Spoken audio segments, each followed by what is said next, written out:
ಉತ್ತರ ಕನ್ನಡ ಜಿಲ್ಲೆಯ ಭಟ್ಕಳದಲ್ಲಿ 8 ಜನರು ದಾರುಣವಾಗಿ ಸಾವನ್ನಪ್ಪಿದ್ದಾರೆ. ತಟ್ಟೆ ಹಕ್ಕಲು ನದಿಯಲ್ಲಿ ಮುಳುಗಿ ಒಂದೇ ಕುಟುಂಬದ 8 ಮಂದಿ ದಾರುಣವಾಗಿ ಮೃತಪಟ್ಟಿದ್ದಾರೆ. ಕಪ್ಪೆ ಚಿಪ್ಪು ತೆಗೆಯೋದಕ್ಕೆ ಹೋಗಿದ್ರು ಒಂದೇ ಕುಟುಂಬದ 14 ಜನ. ಆ 14 ಜನರಲ್ಲಿ 8 ಮಂದಿ ಈಗ ಸಾವನ್ನಪ್ಪಿದ್ದಾರೆ. ಕಪ್ಪೆ ಚಿಪ್ಪು ತೆಗೆಯೋದಕ್ಕೆ ಅಂತ ಹೋಗಿದ್ದಂಥವ್ರು 3 ನದಿಯಲ್ಲಿ ನಾಪತ್ತೆಯಾಗಿದ್ದಾರೆ. ಉಳಿದ 3ರನ್ನ ರಕ್ಷಣೆ ಮಾಡಲಾಗಿದೆ. ನಾಪತ್ತೆಯಾದ 3ರಿಗೆ ಇದೀಗ ಶೋಧವನ್ನ ಮುಂದುವರಿಸಲಾಗಿದೆ. ಭಟ್ಕಳದ ಶಿರಾಲಿ ಮೂಲದ ಒಂದೇ ಕುಟುಂಬದ 14 ಜನ ಈಗ ರಕ್ಷಣೆಯಾದವರಿಗೆ ಭಟ್ಕಳದ ಸರ್ಕಾರಿ ಆಸ್ಪತ್ರೆಯಲ್ಲಿ ಚಿಕಿತ್ಸೆಯನ್ನ ನೀಡಲಾಗಿದೆ. ತಟ್ಟೆ ಹಕ್ಕಲು ನದಿ ತೀರದಲ್ಲಿ ಈಗ ಆತಂಕದ ವಾತಾವರಣ ನಿರ್ಮಾಣವಾಗಿದೆ.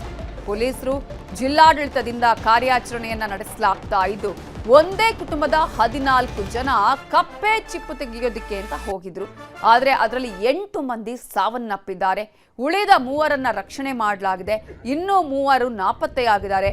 ಅವರಿಗಾಗಿ ಶೋಧ ಕಾರ್ಯವನ್ನ ಮಾಡಲಾಗ್ತಾ ಇದೆ. ಈಗಾಗಲೇ ಈ ಒಂದು ನದಿಯ ಪಕ್ಕದಲ್ಲಿ ಸಾಕಷ್ಟು ಜನ ಈಗ ಅಲ್ಲಿ ನಿಂತು ನೋಡ್ತಾ ಇರುವಂಥದ್ದು, ಆತಂಕದಲ್ಲಿರೋದನ್ನ ನಾವು ನೋಡ್ತಾ ಇದ್ದೀವಿ. ಇದೇ ವಿಚಾರಕ್ಕೆ ಸಂಬಂಧಪಟ್ಟ ಹಾಗೆ ಇನ್ನಷ್ಟು ಡೀಟೇಲ್ಸ್ ಕೊಡೋದಕ್ಕೆ ನಮ್ಮ ರಿಪೋರ್ಟರ್ ದರ್ಶನ್ ನಾಯ್ಕ್ ಫೋನ್ ಸಂಪರ್ಕದಲ್ಲಿ ಜಾಯ್ನ್ ಆಗಿದ್ದಾರೆ. ದರ್ಶನ್ ನಾಯ್ಕ್, ಕಪ್ಪೆ ಚಿಪ್ಪು ತೆಗೆಯೋದಕ್ಕೆ ಹೋಗಿದ್ದಂತಹ 14 ಜನರಲ್ಲಿ 8 ಮಂದಿ ಸಾವನ್ನಪ್ಪಿದ್ದಾರೆ. ಉಳಿದ ಅವರ ಕತೆ ಏನು? ಜೊತೆಗೆ ನಾಪತ್ತೆಯಾದವರಿಗಾಗಿ ಹುಡುಕಾಟ ಹೇಗೆ ಆಗ್ತಾ ಇದೆ? ಕಪ್ಪೆ ಚಿಪ್ಪನ್ನ ತೆಗೆಯೋದಕ್ಕೆ ಅಲ್ಲಿ ಅವಕಾಶ ಇದೆಯಾ, ಹೇಗೆ?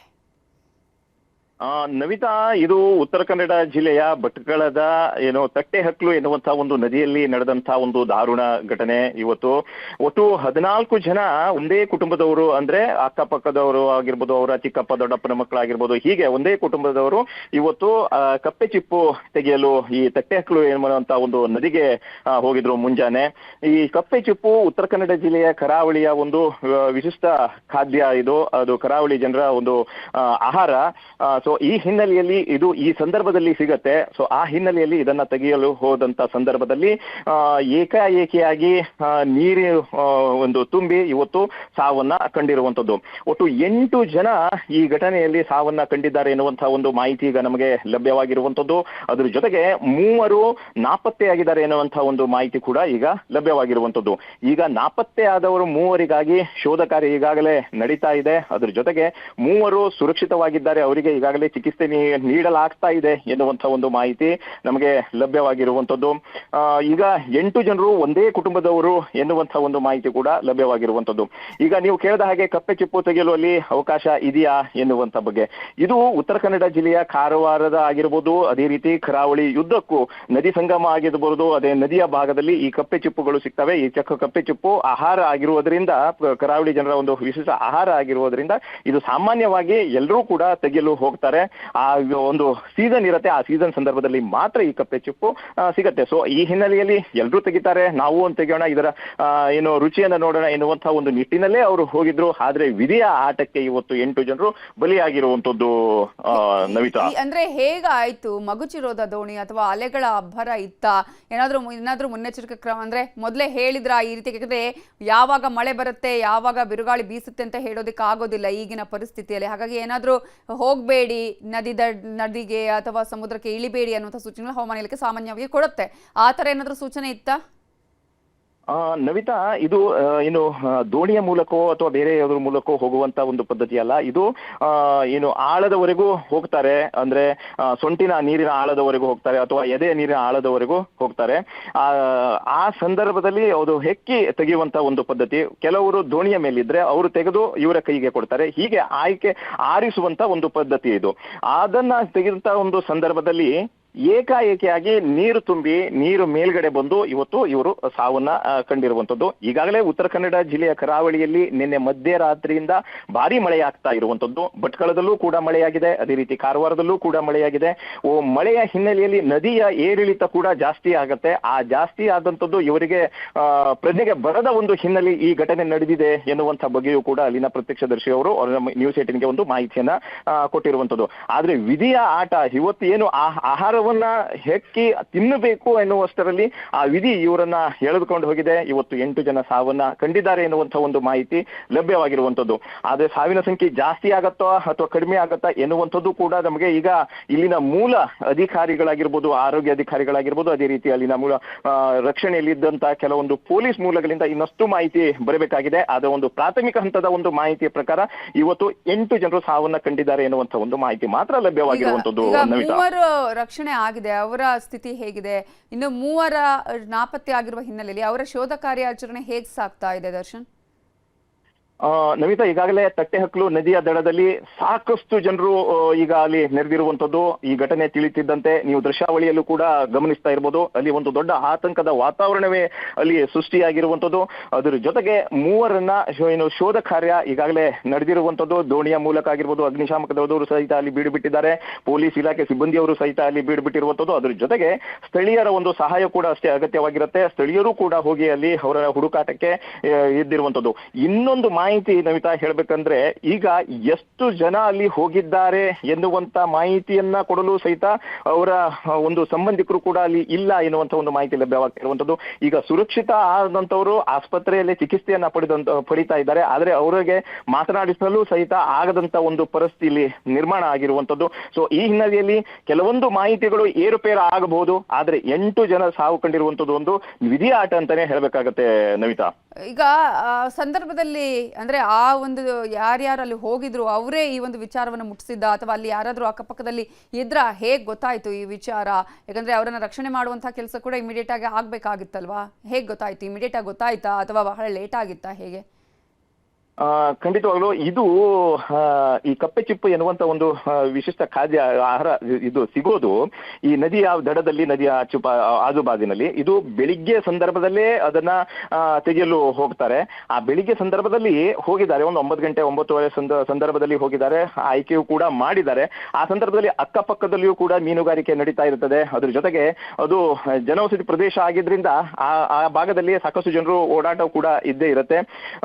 ಸೊ ಅಲ್ಲಿ ಹೋದಂತ ಸಂದರ್ಭದಲ್ಲಿ ಕೆಲವರು ಕಿರುಚಾಡಿದ್ದಾರೆ, ಚೀರಾಡಿದ್ದಾರೆ. ಆ ಸಂದರ್ಭದಲ್ಲಿ ಹೋದಂತ ಸಂದರ್ಭದಲ್ಲಿ ಇವರೆಲ್ಲರೂ ಹೋಗಿ ಈ ರೀತಿ ಆಯ್ತು ಎನ್ನುವಂತ ಬಗ್ಗೆ ಬೊಬ್ಬೆ ಹೊಡೆದು ಅವರೆಲ್ಲರೂ ಕೂಡಿದಾಗ ಈ ಘಟನೆ ನಡೆದಿರುವಂಥದ್ದು ಬೆಳಕಿಗೆ ಬಂದಿರುವಂಥದ್ದು. ಅಂದ್ರೆ ಒಂದು ಅಂದಾಜಿನ ಪ್ರಕಾರ ಇವರು ಒಬ್ಬರನ್ನ ಒಬ್ರು ರಕ್ಷಣೆ ಮಾಡಲು ಹೋಗಿ ಈ ರೀತಿ ಆಗಿದ್ಯಾ ಎನ್ನುವಂತ ಬಗ್ಗೆಯೂ ಕೂಡ ಈಗ ಏನು ಸಂಶಯ ಮೂಡ್ತಾ ಇರುವಂತದ್ದು. ಯಾಕಂದ್ರೆ ಏಕಾಏಕಿಯಾಗಿ 8 ಜನರು ಮುಳುಗಿ ಸಾಯ್ತಾರೆ ಅಂದ್ರೆ ಅದು ನಂಬಲು ಅಸಾಧ್ಯವಾಗಿರುವಂತದ್ದು. ಯಾಕಂದ್ರೆ ಸಮುದ್ರ ಭಾಗದಲ್ಲಿ ಅಂತ ಘಟನೆಗಳು ನಡೀತವೆ, ಆದ್ರೆ ನದಿಯಲ್ಲಿ ಅಂತ ಘಟನೆಗಳು ನಡೆಯೋದು ತೀರಾ ವಿರಳ. ಇವರು ಒಬ್ಬರನ್ನ ಇನ್ನೊಬ್ರು ರಕ್ಷಣೆ ಮಾಡಲು ಹೋಗಿ ಈ ರೀತಿಯಾಗಿ ಸಾವುಕೊಂಡಿರಬಹುದು ಎನ್ನುವಂತ ಬಗ್ಗೆ ಇಲ್ಲಿ ಶಂಕಿಸಲಾಗ್ತಾ ಇದೆ. ಅದ್ರ ಜೊತೆಗೆ ಈಗ ಸುರಕ್ಷಿತವಾಗಿದ್ದಾರೆ ಎನ್ನುವಂತ ಮೂವರನ್ನಿಗೂ ಕೂಡ ಹೆಚ್ಚಿನ ಚಿಕಿತ್ಸೆಯನ್ನ ನೀಡಲಾಗ್ತಾ ಇದೆ ಎನ್ನುವಂತ ಒಂದು ಮಾಹಿತಿ ಕೂಡ ಈಗ ಲಭ್ಯವಾಗಿರುವಂತದ್ದು. ಅದರ ಜೊತೆಗೆ ಈಗ ಪೊಲೀಸ್ ಇಲಾಖೆ ಆಗಿರ್ಬೋದು, ಅಗ್ನಿಶಾಮಕ ದಳದವರಾಗಿರ್ಬೋದು, ಎಲ್ಲರೂ ಕೂಡ ಯುದ್ಧೋಪಾದಿಯಲ್ಲಿ ಎಲ್ಲಾ ಕೆಲಸವನ್ನ ಮಾಡ್ತಾ ಇರುವಂತದ್ದು. ಅದರ ಜೊತೆಗೆ ರಕ್ಷಣಾ ಕಾರ್ಯ ಕೂಡ ಸ್ಥಳೀಯರಿಂದ ಯುದ್ಧೋಪಾದಿಯಲ್ಲೇ ನಡೀತಾ ಇರುವಂತದ್ದು. ಆಯ್ತು ಈ ಒಂದು ಶೋಧ ಕಾರ್ಯ ಆರಂಭ ಮಾಡಿ ದರ್ಶನ್? ಈಗಾಗಲೇ ನ್ಯೂಸ್ 18ಗೆ ಮಾಹಿತಿ ಲಭ್ಯವಾದಂತ ಒಂದು ಸಂದರ್ಭದಲ್ಲಿ ಈಗಾಗಲೇ ಒಂದು 2 ಗಂಟೆ ಅಷ್ಟೊತ್ತಿಗೆ ಈ ಘಟನೆ ಬಗ್ಗೆ ತಿಳಿದಿತ್ತು. ಆದ್ರೆ ಎಷ್ಟು ಜನ ಸಾವನ್ನ ಕಂಡಿದ್ರು, ಆದ್ರೆ ಎಷ್ಟು ಜನ ಇದರಲ್ಲಿ ಬಚಾವಾಗಿದ್ದಾರೆ ಎನ್ನುವಂತಹ ಒಂದು ಮಾಹಿತಿ ಕನ್ಫರ್ಮ್ ಆಗಿರಲಿಲ್ಲ. ಈಗ 1 ರಿಂದ 2 ತಾಸುಗಳಾಯ್ತು ರಕ್ಷಣಾ ಕಾರ್ಯ ಆರಂಭಿಸಲು. ಆದ್ರೆ ಈಗ 8 ಜನರು ಸಾವನ್ನ ಕಂಡಿದ್ದಾರೆ ಎನ್ನುವಂತಹ ಒಂದು ಮಾಹಿತಿ ಈಗ ಬಂದಿರುವಂತದ್ದು. ಅವರನ್ನ ಗುರುತಿಸುವ ಕೆಲಸ ಆಗಿದೆಯಾ, ಯಾರ್ಯಾರು ಏನೇನು ಅನ್ನೋದರ ಬಗ್ಗೆ? ಈಗಾಗಲೇ 8 ಜನರನ್ನ ಗುರುತಿಸುವಂತ ಒಂದು ಕೆಲಸ ನಡೀತಾ ಇದೆ. ಅದ್ರ ಜೊತೆಗೆ ಇವರ ಸಂಬಂಧಿಕರು ಯಾರು, ಇವರ ಜೊತೆ ಇದ್ದವ್ರು ಯಾರು, ಅದ್ರ ಜೊತೆಗೆ ಇವರ ಅಕ್ಕಪಕ್ಕದ ಮನೆಯವರು ಯಾರು ಎನ್ನುವಂತ ಬಗ್ಗೆ ಮಾಹಿತಿಯನ್ನ ತಿಳಿದು ಅವರನ್ನ ಕರೆಯಿಸುವಂತ ಒಂದು ಪ್ರಯತ್ನವೂ ಕೂಡ ನಡೀತಾ ಇದೆ.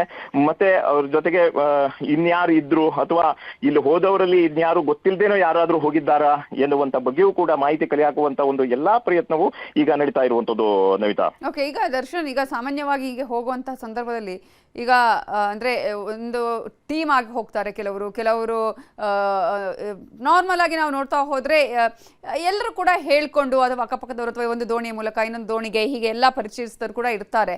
ಬಟ್ ಇವರಿಗೆ ಅಲ್ಲಿ ಈಜಾಡೋದಕ್ಕೆ ಬರ್ತಾ ಇತ್ತಾ? ಅಂದ್ರೆ ನಾರ್ಮಲ್ ಆಗಿ ಹಳ್ಳಿಯಲ್ಲಿದ್ದಂಥವ್ರಿಗೆ ನದಿಯಲ್ಲಿ ಈಜು ಅಭ್ಯಾಸ ಇರುತ್ತೆ, ಹಾಗಾಗಿ ಆ ರೀತಿಯಾಗಿ ಈಜಾಡುವಂತಹ ಒಂದು ಅಂದ್ರೆ ಈಜಾಡೋದು ಬರ್ತಾ ಇತ್ತ ಅವರಿಗೆ?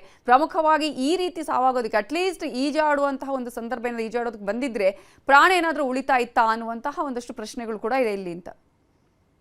ಖಂಡಿತವಾಗ್ಲೂ ಇಂಥ ಒಂದು ಪ್ರಶ್ನೆಗಳು ಇಂಥ ಒಂದು ಘಟನೆ ನಡೆದಂತ ಒಂದು ಸಂದರ್ಭದಲ್ಲಿ ಹೇಳೋದು ಸಹಜ. ಯಾಕಂದ್ರೆ ಸಾಮಾನ್ಯವಾಗಿ ಇಂಥ ಒಂದು ಕಪ್ಪೆ ಚಿಪ್ಪ ನಾಯಕರು ಮೀನುಗಾರರೇ ತೆರಳ್ತಾರೆ ಎನ್ನುವಂತ ಒಂದು ಇದಿದೆ. ಆದ್ರೆ ಮೀನುಗಾರ ಸಮುದಾಯದ ಹೊರತಾಗಿಯೂ ಕೆಲವರು ಇದನ್ನ ಕಪ್ಪೆ ಚಿಪ್ಪು ಆಯ್ಕೆ ಮಾಡಲು ಹೋಗ್ತಾರೆ. ಆದ್ರೆ ಇಲ್ಲಿ ಹೆಚ್ಚಿನವರಾಗಿ ಮಹಿಳೆಯರೇ ಹೋಗಿದ್ದಾರೆ ಎನ್ನುವಂತ ಒಂದು ಮಾಹಿತಿ ಈಗ ಲಭ್ಯವಾಗಿರುವಂತದ್ದು. ಅದ್ರ ಜೊತೆಗೆ ಅವರ ಪತಿಯಂದರು ಹೋಗಿದ್ದಾರೆ ಎನ್ನುವಂತ ಒಂದು ಮಾಹಿತಿ ಲಭ್ಯವಾಗಿದೆ. ಈ ಘಟನೆಯಲ್ಲಿ ಇಬ್ಬರು ಗಂಡ ಹೆಂಡತಿ ಸಾವನ್ನ ಕಂಡಿದ್ದಾರೆ ಎನ್ನುವಂತ ಒಂದು ಮಾಹಿತಿಯು ಕೂಡ ಲಭ್ಯವಾಗಿರುವಂತದ್ದು. ಆದ್ರೆ ಅದು ಇನ್ನೂ ಹೆಚ್ಚಿನದಾಗಿ ಖಾತ್ರಿ ಆಗ್ಬೇಕಾಗಿದೆ ಯಾರು ಏನು ಎನ್ನುವಂತ ಬಗ್ಗೆ. ಆದ್ರೆ ಹೆಚ್ಚಿನದಾಗಿ ಮಹಿಳೆಯರೇ ಇಲ್ಲಿ ಸಾವನ್ನ ಕಂಡಿದ್ದಾರೆ ಎನ್ನುವಂತ ಒಂದು ಮಾಹಿತಿ ಲಭ್ಯವಾಗಿರುವಂತದ್ದು. ಇವರಿಗೆ ಮುಖ್ಯವಾಗಿ ಅಂದ್ರೆ ನದಿಯ ಏರಿಳಿತದ ಒಂದು ಪ್ರಜ್ಞೆ ಇಲ್ಲದ ಒಂದು ಹಿನ್ನೆಲೆಯಲ್ಲಿ, ಅದರದ್ದು ಗೊತ್ತಾಗುವಿಕೆಯಲ್ಲಿ ಇವರು ಗುರುತಿಸುವಂತ ಒಂದು ಹಿನ್ನಡೆಯಾದಂತ ಒಂದು ಹಿನ್ನೆಲೆಯಲ್ಲಿ ಈ ಘಟನೆ ನಡೆದಿರಬಹುದು ಅಂತ ಶಂಕಿಸಲಾಗಿದೆ. ನವಿತಾ, ಈಗ 14 ಜನರು ಅನ್ನೋದೊಂದು ಅಂದಾಜಿನ ಸಂಖ್ಯೆನಾ ಅಥವಾ 14 ಜನ ಇದ್ರ ಹೇಗೆ ಅಂತ ಹೇಳಿ ಅದರಲ್ಲಿ?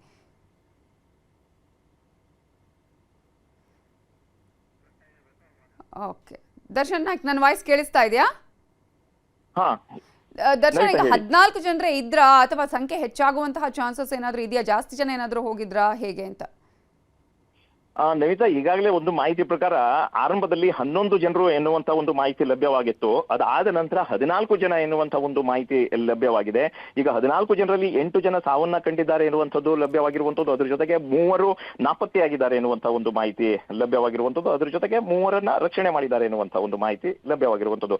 ಆದ್ರೆ ಅಲ್ಲಿಯೇ ಕೆಲವರಲ್ಲಿ ಸಾಕಷ್ಟು ಗೊಂದಲಗಳು ಇರುವುದರಿಂದ ಅದ್ರ ಜೊತೆಗೆ ಕೆಲವರನ್ನ ಭಟ್ಕಳ ಸರ್ಕಾರಿ ಆಸ್ಪತ್ರೆಯಲ್ಲಿ ದಾಖಲು ಮಾಡಿದ್ರೆ ಇನ್ನು ಕೆಲವರನ್ನ ಮುರುಡೇಶ್ವರದ RNS ಆಸ್ಪತ್ರೆಯಲ್ಲಿ ದಾಖಲನ್ನ ಮಾಡಲಾಗಿದೆ. ಸೊ ಈ ಹಿನ್ನೆಲೆಯಲ್ಲಿ ಕೆಲವೊಂದು ಗೊಂದಲಗಳು ಉಂಟಾಗಿದೆ ಅಲ್ಲಿಯೇ ಜನರಲ್ಲಿ. ಅದ್ರ ಜೊತೆಗೆ ಕೆಲವರು ಅಧಿಕಾರಿಗಳಲ್ಲೂ ಸಾಕಷ್ಟು ಗೊಂದಲ ಇರುವಂತದ್ದು. ಸೊ ಈ ಹಿನ್ನೆಲೆಯಲ್ಲಿ ಇನ್ನು 14ಕ್ಕಿಂತ ಜಾಸ್ತಿನೂ ಆಗಬಹುದು, ಅದ್ರ ಜೊತೆಗೆ 14ಕ್ಕಿಂತ ಕಡಿಮೆನೂ ಆಗಬಹುದು ಎನ್ನುವಂತ ಬಗ್ಗೆ ಹೇಳಲಾಗ್ತಾ ಇದೆ. ಆದ್ರೆ ಕೆಲವೊಂದು ಮಾಹಿತಿಯ ಪ್ರಕಾರ ಇಷ್ಟು 14 ಜನರಲ್ಲಿ 8 ಜನ ಅಂತೂ ಸಾವನ್ನ ಕಂಡಿರುವಂತೂ ನಿಜ ಎನ್ನುವಂತಹ ಒಂದು ಮಾಹಿತಿ ಈಗ ಲಭ್ಯವಾಗ್ತಾ ಇರುವಂತದ್ದು. Navita, okay, thank you Darshan Naik. ಈ ಕ್ಷಣದ ಅಪ್ಡೇಟ್ಸ್ಗೆ ಈಗಲೇ ದರ್ಶನ್ ನಾಯ್ಕ್ ಸಾಕಷ್ಟು ಮಾಹಿತಿಯನ್ನು ಕೊಡ್ತಾ ಇದ್ರು. ಇದರಲ್ಲಿ ಸಾವನ್ನಪ್ಪಿರೋದು ನಾವೆಲ್ಲ ಅಂದ್ಕೊಂಡಿದ್ವಿ ಆಲ್ಮೋಸ್ಟ್ ಈ ರೀತಿಯಾಗಿ ಕಪ್ಪೆ ಚಿಪ್ಪು ಇಟ್ಕೊಂಡು ತಗೊಳ್ಲಿಕ್ಕೆ ಹೋಗೋದು ಯುವಕರು ಅಥವಾ ಗಂಡಸರು ಅಂತ ಹೇಳಿ. ಅದರಲ್ಲಿ ಮಹಿಳೆಯರು ಹೋಗಿದ್ದಾರೆ. ಮಹಿಳೆಯರು ಅಲ್ಲಿ ನದಿಯ ಅಬ್ಬರ ಏರಿಳಿತದ ಬಗ್ಗೆ ಮಾಹಿತಿ ಗೊತ್ತಾಗದೆ ಈ ರೀತಿಯಾದಂತಹ ಒಂದು ಕೃತ್ಯ ಕೆಲಸ ಆಗಿದೆ ಅನ್ನುವಂಥ ಮಾಹಿತಿ ಕೂಡ ಲಭ್ಯ ಆಗ್ತಿದೆ. ಉತ್ತರ ಕನ್ನಡ ಜಿಲ್ಲೆಯ ಭಟ್ಕಳದಲ್ಲಿ 8 ಮಂದಿ ದಾರುಣವಾಗಿ ಸಾವನ್ನಪ್ಪಿರುವಂತಹ ಘಟನೆ ನಡೆದಿದ್ದು, ನದಿಯಲ್ಲಿ ಮುಳುಗಿ ಒಂದೇ ಕುಟುಂಬದ 8 ಮಂದಿ ಸಾವನ್ನಪ್ಪಿದ್ದಾರೆ. ಕಪ್ಪೆ ಚಿಪ್ಪು ತೆಗೆಯೋದಕ್ಕೆ ಹೋದಂತಹ 14 ಮಂದಿ ಒಂದೇ ಕುಟುಂಬದವರು. 14 ಮಂದಿಯಲ್ಲಿ 8 ಮಂದಿ ಇದೀಗ ಸಾವನ್ನಪ್ಪಿದ್ದಾರೆ. 3ರನ್ನ ಈಗಾಗಲೇ ರಕ್ಷಣೆಯನ್ನ ಮಾಡಲಾಗಿದೆ. ಇನ್ನೂ 3ರನ್ನ ಈಗ ಹುಡುಕಾಡುವಂತಹ ಕೆಲಸವನ್ನ ಕೂಡ ಮಾಡಲಾಗಿದೆ.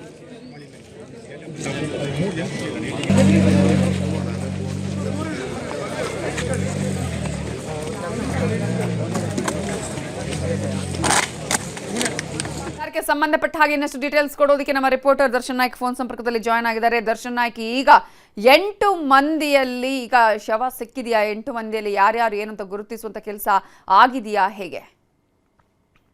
ನವಿತಾ, ಈಗಾಗಲೇ ಹೇಳಿದ ಹಾಗೆ ಈಗ ಉತ್ತರ ಕನ್ನಡ ಜಿಲ್ಲೆಯ ಭಟ್ಕಳದ ತಟ್ಟೆಹಕ್ಲು ಎನ್ನುವಂತ ಒಂದು ನದಿಯಲ್ಲಿ ನಡೆದಂತ ಒಂದು ದಾರುಣವಾದಂತ ಒಂದು ಘಟನೆ. ಈಗಾಗಲೇ 8 ಜನ ಇಲ್ಲಿ ಸಾವು ಕಂಡಿರುವ ಹೇಳಲಾಗ್ತಾ ಇತ್ತು. ಅದರ ಪೈಕಿ ಈಗಾಗಲೇ 3 ಜನ ನಾಪತ್ತೆಯಾಗಿದ್ದಾರೆ. ಈಗ 8 ಜನರ ಮೃತದೇಹ ಸಿಕ್ಕಿರುವಂತದ್ದು. ಆದ್ರೆ ಅವರು ಯಾರು ಏನು ಎನ್ನುವಂತ ಬಗ್ಗೆ ಗುರುತು ಪತ್ತೆ ಮಾಡುವಂತ ಎಲ್ಲಾ ಕೆಲಸಗಳು ನಡೀತಾ ಇರುವಂತದ್ದು. ಆದ್ರೆ ಇವರೆಲ್ಲರೂ ಶಿರಾಲಿ ಮೂಲದವರು, ಒಂದೇ ಕುಟುಂಬದವರು ಎನ್ನುವಂತ ಒಂದು ಮಾಹಿತಿ ಮಾತ್ರ ಈಗ ಲಭ್ಯವಾಗಿರುವಂತದ್ದು. ಅದ್ರ ಜೊತೆಗೆ 3 ನಾಪತ್ತೆ ಆಗಿದ್ರು. ಆ 3 ನಾಪತ್ತೆ ಆದವರಿಗೆ ಶೋಧ ಕಾರ್ಯ ಕೂಡ ಈಗಾಗಲೇ ಯುದ್ಧೋಪಾದಿಯಲ್ಲಿ ನಡೀತಾ ಇರುವಂತದ್ದು.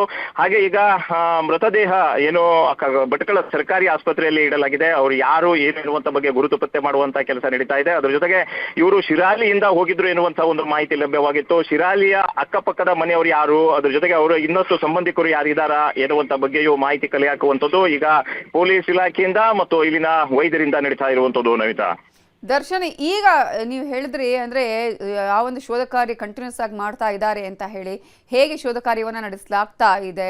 ಈಗಾಗಲೇ ಒಂದು 2 ರಿಂದ 3 ಗಂಟೆಗಳಾದ್ರೂ ಕೂಡ ಯಾವುದೇ ರೀತಿಯಾದಂತಹ ಪತ್ತೆ ಕಾರ್ಯ ಆಗಿಲ್ವಾ ಹೇಗೆ? ನಮಿತಾ, ಈಗಾಗಲೇ 8 ಜನರ ಮೃತದೇಹ ಈಗಾಗಲೇ ಸಿಕ್ಕಿರುವಂತದ್ದು. ಅದನ್ನ ಈಗಾಗಲೇ ಭಟ್ಕಳ ಸರ್ಕಾರಿ ಆಸ್ಪತ್ರೆಗೆ ಇಡಲಾಗಿದೆ. ಹಾಗೆ ಇದ್ರ ಪೈಕಿ 3 ಏನು ನಾಪತ್ತೆಯಾಗಿದ್ದಾರೆ. ಒಟ್ಟು 14 ಜನರು ಹೋಗಿದ್ರು ಎನ್ನುವಂತ ಬಗ್ಗೆ ಮಾಹಿತಿ ಲಭ್ಯವಾಗಿರುವಂತದ್ದು.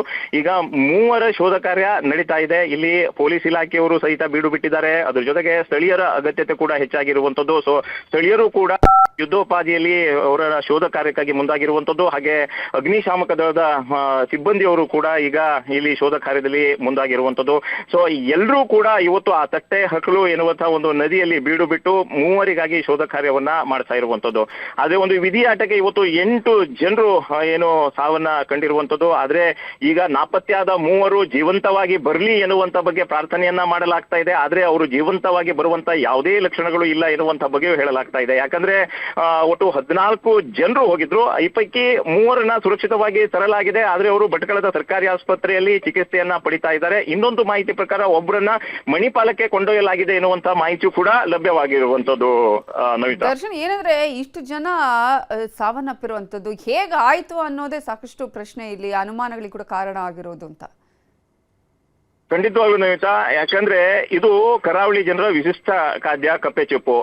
ಇದೇ ಸಂದರ್ಭದಲ್ಲಿಯೇ ಈ ಸೀಸನ್ ನಲ್ಲಿಯೇ ಸಿಗುವಂತದ್ದು. ಇದನ್ನ ಯಾವುದೋ ದೋಣಿಯ ಮೂಲಕವಾಗ್ಲಿ ಬೇರೆ ಯಾವುದೋ ಮೂಲಕವಾಗ್ಲಿ ಇದನ್ನ ಹೋಗಿ ತೆಗೆಯಲ್ಲ. ಇದನ್ನ ಎದೆ ಆಳದ ನೀರಿನಂಚುವರೆಗೂ ಹೋಗಿ ಅದನ್ನ ಹೆಕ್ಕಿ ತರುವಂತ ಒಂದು ಪದ್ಧತಿ ಇಲ್ಲಿ ಕರಾವಳಿಯಲ್ಲಿ ಇದ್ದಿರುವಂತದ್ದು.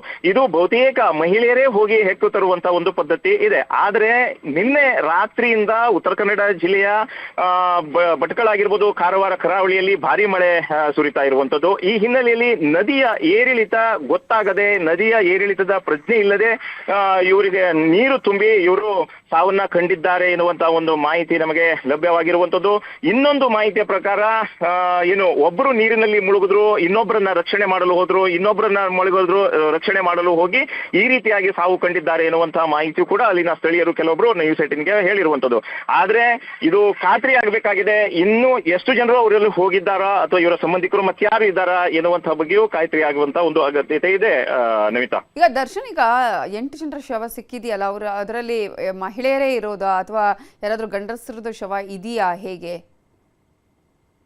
ನಮಿತಾ, ಖಂಡಿತವಾಗಿಯೂ. ಯಾಕಂದ್ರೆ ಇದು ಆವಾಗಲೇ ಹೇಳಿದೆ, ಮಹಿಳೆಯರು ಇದು ಕಪ್ಪೆ ಚಿಪ್ಪು ಆರಿಸಲು ಜಾಸ್ತಿ ಜನ ಹೋಗ್ತಾರೆ ಎನ್ನುವಂತ ಮಹಿಳೆಯರು ಕೂಡ ಇಲ್ಲಿ ಸಾವನ್ನ ಕಂಡಿರುವಂತದ್ದು. ಈಗ 8 ಜನರ ಪೈಕಿ ಒಂದು 3 ರಿಂದ 4 ಜನ ಮಹಿಳೆಯರು ಇದ್ದಾರೆ ಎನ್ನುವಂತ ಒಂದು ಮಾಹಿತಿ ಲಭ್ಯವಾಗಿರುವಂತದ್ದು. ಅದ್ರ ಜೊತೆಗೆ ಅವರ ಪತಿಯರು ಕೂಡ ಇದ್ದಾರೆ ಎನ್ನುವಂತ ಒಂದು ಮಾಹಿತಿ ಕೂಡ ಲಭ್ಯವಾಗುತ್ತಾ ಇರುವಂತದ್ದು. ಒಟ್ಟಿನಲ್ಲಿ ಹೇಳ್ಬೇಕಪ್ಪ ಅಂದ್ರೆ ಇವತ್ತು ಈ ಒಂದು ದಿವಸ ರವಿವಾರ ಏನು ರಜಾ ದಿನ, ಇವತ್ತು ಒಳ್ಳೆ ದಿನ ಕಳಿಬೇಕು ಅಂತಿದ್ದವರು ಇವತ್ತು ಪರಮಾತ್ಮನ ಪಾದ ಸೇರಿರುವಂತದ್ದು. ಅದ್ರ ಜೊತೆಗೆ ತಾವು ತಂದ ಆಹಾರವನ್ನ ಇವತ್ತು ಸಂಜೆ ಏನು ಅಡಿಗೆ ಮಾಡಿಯೋ ಅಥವಾ ಅದನ್ನ ಬೇರೆ ರೂಪದಲ್ಲಿ ಮಾರಾಟ ಮಾಡಿಯೋ ಏನಾದ್ರೂ ಒಂದು ಲಾಭ ಗಳಿಸಬೇಕು, ಅದನ್ನ ತಿನ್ಬೇಕು ಎನ್ನುವಂತ ಒಂದು ಹವಣಿಸ್ತಾ ಇದ್ದವರು ಇವತ್ತು ಪರಮಾತ್ಮನ ಪಾದ ಸೇರಿರುವಂತ ಒಂದು ದುರದೃಷ್ಟ ಘಟನೆ ಅಂತಾನೆ ಹೇಳ್ಬೇಕಾಗತ್ತೆ. ಈ ಹಿನ್ನೆಲೆಯಲ್ಲಿ ಉತ್ತರ ಕನ್ನಡ ಜಿಲ್ಲೆಯ ಶಿರಾಲಿ ಆ ಭಾಗದವರಾಗಿರ್ಬೋದು, ಭಟ್ಕಳ ಭಾಗದವರು ತೀರಾ ದುಃಖದಲ್ಲಿ ಇರುವಂತದ್ದು. ಯಾಕಂದ್ರೆ ಉತ್ತರ ಕನ್ನಡ ಜಿಲ್ಲೆಯ ಭಟ್ಕಳ ಭಾಗದಲ್ಲಿ ಇದು ಇತಿಹಾಸದಲ್ಲೇ ಮೊದಲ ಒಂದು ಘಟನೆ ಅಂತಾನೆ ಇಲ್ಲಿನ ಸ್ಥಳೀಯರು ಹೇಳ್ತಾ ಇರುವಂತದ್ದು. ನಮಿತಾ, ಯಾಕಂದ್ರೆ ನೀವು ಹೇಳ್ತಾ ಇದ್ರಿ ದರ್ಶನ್, ಯಾಕಂದ್ರೆ ಎದೆವರೆಗೂ ಕೂಡ ನೀರಿದ್ದಂತಹ ಸಂದರ್ಭದಲ್ಲಿ ಅಲ್ಲಿವರೆಗೂ ಹೋಗಿ ಅದನ್ನ ಆಯ್ಕೆ ಮಾಡ್ಕೊಳ್ತಾರೆ, ಅಂದ್ರೆ ತೆಗಿತಾರೆ ಅಂತ ಹೇಳಿ. ಯಾಕಂದ್ರೆ ಏನಾದ್ರೂ ಹೆಚ್ಚು ಕಡಿಮೆ ಆಗುತ್ತೆ ಅನ್ನುವಂಥ ಅಟ್ಲೀಸ್ಟ್ ಒಂದು ರೀತಿ ಅಂತ ಮುನ್ನೆಚ್ಚರಿಕ್ರಮವಾಗಿ ಆದ್ರೂ ಅಲ್ಲಿ ಏನಾದ್ರೂ ಈಜು ಬರುವಂಥದ್ದು ಅಥವಾ ಅಲ್ಲಿ ಯಾರಾದ್ರೂ ಇರುವಂಥದ್ದು, ಮೀನುಗಾರರು ಇರುವಂಥದ್ದು, ಆ ರೀತಿಯಾಗಿ ಏನು ಆಗೋದಿಲ್ವಾ ಸಾಮಾನ್ಯವಾಗಿ ಕಪ್ಪೆ ಚಿಪ್ಪು ಹೆಕ್ಕುವಾಗ ಅಂತ? ನಮಿತಾ, ಇದು ಈಗ ಸಾಮಾನ್ಯವಾಗಿ ಇದು ಮೀನುಗಾರರ ಮಹಿಳೆಯರು ತೆಗಿತಾರೆ, ಅದ್ರ ಜೊತೆಗೆ ಇತರ ಸಮುದಾಯದವರು ತೆಗಿತಾರೆ. ಅದು ನದಿಯ ಆಳ ಅಂದ್ರೆ ನದಿ ಯಾವತ್ತೂ ಏರಿಳಿತದ ಅಂದ್ರೆ ಸಮುದ್ರದ ತರ ಅಲೆಗಳು ಬಂದು ಬೀಸಲ್ಲ. ನದಿಯ ಏನು ನೀರಿನ ಮಟ್ಟ ಯಾವ ರೀತಿ ಇರುತ್ತೋ ಅದೇ ರೀತಿ ಇರುತ್ತೆ. ಸೊ ಆ ಹಿನ್ನೆಲೆಯಲ್ಲಿ ಎದೆಯ ಆಳದವರೆಗೂ ಅವರು ಹೋಗಿ ತೆಗಿತಾರೆ. ಈ ಪದ್ಧತಿ ಕರಾವಳಿ ಉದ್ದಕ್ಕೂ ಇದ್ದೇ ಇದೆ. ಆದ್ರೆ ನದಿಯ ಏರಿಳಿತ ಅಂದ್ರೆ ಇವರು ಒಂದು ಪ್ರತ್ಯಕ್ಷದರ್ಶಿಯೊಬ್ರು ಅಲ್ಲಿ ಮಾಹಿತಿಯನ್ನ ಕೊಟ್ಟಿದ್ರು.